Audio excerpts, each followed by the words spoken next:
उतरतोय. Okay, घाट उतरत असताना काय काय काळजी घेतली पाहिजे?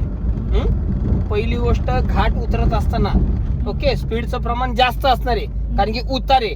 म्हणून तुमचा गिअर कोणता ठेवायचा? Second, third. सेकंड गिअर का सांगतो. Second gear is a control gear. Second गिअरला कंट्रोल गिअर म्हणतात, लक्षात राहू दे. कारण की सेकंड गिअर घेतल्यानंतर बघा, जर तुम्ही स्पीड दिला तरच गाडी जाणार आहे, नाहीतर गाडी तेवढी पळणार नाहीये. पण जर आता बघा उतरतील आहे, बरोबर आहे का, तुम्ही स्पीड देताय का? नाही, बरोबर ना, तरी गाडी केवढी पळतीये? 20-30 स्पीड आहे. ओके, आता बघा थर्ड गिअर घ्या बरं, क्लच प्रेस करा, फक्त घेऊन बघा. बरोबर, सोडा क्लच, सोडा क्लच, पूर्ण सोडा, ब्रेक सोडा. काय वाटतंय तुम्हाला? स्पीड काय आलं? वाढतंय. म्हणजे हळूहळू अजून स्पीड काय होणार आहे? वाढणार. लक्षात ठेवा, म्हणजे अनकंट्रोल. पण हे थर्ड गिअर घ्यायचं पण कधी?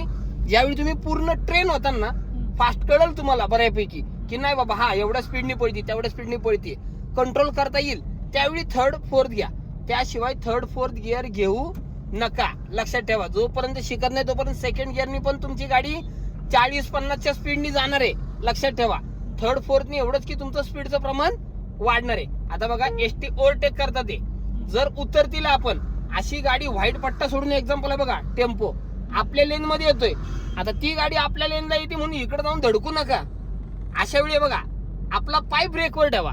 ओके, आपण हटायचं नाही, नाहीतर तुम्ही म्हणताल ती गाडी मला धडकायला आली म्हणून इकडे जाऊन खड्ड्यात जाणार, ती गाडी सेफ जाणार. नुकसान कोणाला होणार आहे?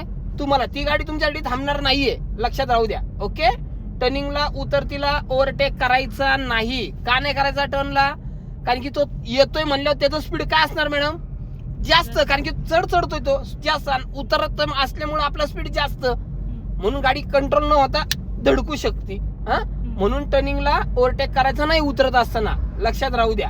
ओके, हा आता चला द्या स्पीड एक सारखा, आणि गाडी न्यूट्रल ठेवायची नाही. घाट उतरत असताना उतार असतो म्हणून टू व्हीलर कसं आहे, खूप जण न्यूट्रल ठेवतात. टू व्हीलर हे 2 चाकाचे वाहन आहे, कंट्रोल होऊ शकतं. 4 व्हीलर कंट्रोल होणार नाही.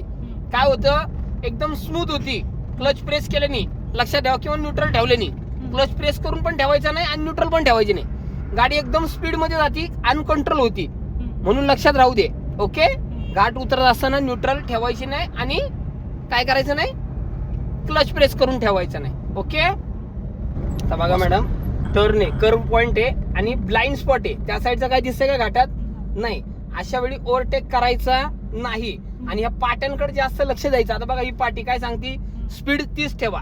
ही पाटी सांगते एरो दिलाय. ओके, हे तुम्हाला रात्री खूप महत्वाच्या माहिती देतात पाट्या. असं का? रात्रीच्या वेळी आता मला सांगा, इथं पोल आहेत का लाईटीचे? नाही. मग आपले जे फोकस असो ना त्या पाटीवरती पडले का, त्या पाट्या तुम्हाला दर्शवतात की राईट साईडला मार्ग आहे, लेफ्ट साईडला मार्ग आहे. बघा अपघाती वळण, शाळा आहे पुढं, शाळा आहे, वाहने सावकाश चालवा. म्हणजे लगेच असं पाट्या बघितले की आपल्या स्पीडचं प्रमाण काय ठेवायचं? कमी ठेवायचं. लक्षात ठेवा. ओके, आता ही पाटी काय सांगते बघा, शाळेचं चिन्ह आहे, स्कूल आहे पुढे, कंट्रोल. ओके, हे पाय लावून चाललेत म्हणून त्यांच्या मागे जरा जास्त डिस्टन्स ठेवून गाडी चालवा. ओके, लक्षात. कर्व पॉइंट असले ना असे टर्न, तुमचं कंपल्सरी पाय तुमचा ब्रेकवर आलंच पाहिजे. नसल्या कर्व रोडला मॅडम तुमचं स्पीड 30 पाहिजे बरं का. 30 खूप झालं, 30 ते 40, त्याच्यावरती नकोय. त्याच्यावरती म्हणलं ना तर गाडी तुमची टायर रोड सोडणार. टायर लक्षात ठेवा, त्या दिशेला जाऊ शकते, धडकू शकते.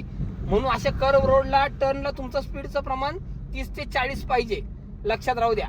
पाठी बघा ओव्हरटेक करू नका, कारण का त्या साईडचं काही दिसतच नाही ना.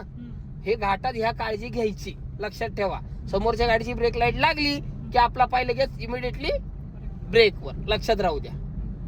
आता घाट समाप्त.